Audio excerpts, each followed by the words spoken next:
আজকে আমি একটা ট্রাম্পের প্রেস ব্রিফিংয়ে দেখলাম আসলে হোয়াইট হাউসের সামনে যে ব্রিফিংটা হলো সেটা দেখে একটু অবাক লাগলো এবং কথাগুলা শেয়ার করতেছে আপনাদের সাথে। ব্যাপারটা হচ্ছে যে ট্রাম্প বলতেছে যে ইরানে যে হামলাগুলো করতেছে সেগুলো আসলে তার তার মতে যৌক্তিক। আর বিষয় হচ্ছে যে সে চায় যে ইরানের যে তেলগুলো আছে সেগুলো তার, সেই তেলগুলো তার এবং সেই তেলগুলো সে নিয়ে আসবে। তার যদি একদিনের ক্ষমতায় থাকতো তাহলে সে একদিনে নিয়ে আসতো, এরকম একটা অবস্থা।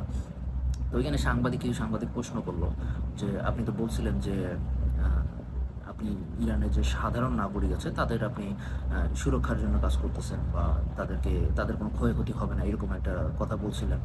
তো বলতেছে যে ইরানের যে সাধারণ নাগরিকগুলো আছে তারা চাচ্ছে যে সে বোম মারুক। এটা এতে হয় কি, ইরানের সাধারণ নাগরিকগুলো নাকি খুশি হচ্ছে, যে কারণে সে বোম মারতেছে। বোম না মারলে দেখা যায় যে ইরানের যে নাগরিকগুলো আছে তারা খুশি থাকে না, যে কারণে ইরানে আসলে কন্টিনিউ সে বোম মারতেছে। এটা তার কথা। আর তার চিন্তা হচ্ছে ইরানের যে তেলগুলো আছে সেগুলো তার তেল, সে এগুলো সে নিয়ে আসবে। আর নিয়ে আসলে দেখা যাবে যে ইরানকেও সে একটু দেখভাল করবে, এটা তার কথা। তার কথা আসলে কিছু বলার নাই, যে কি বলে না বলে সে ভালো জানে। তো তার হিসাবে ইরানকে এগুলো মেনে নেওয়া উচিত, তেলগুলো ইরানকে দিয়ে দিয়ে দেওয়া উচিত, এটা তার কথা আর কি।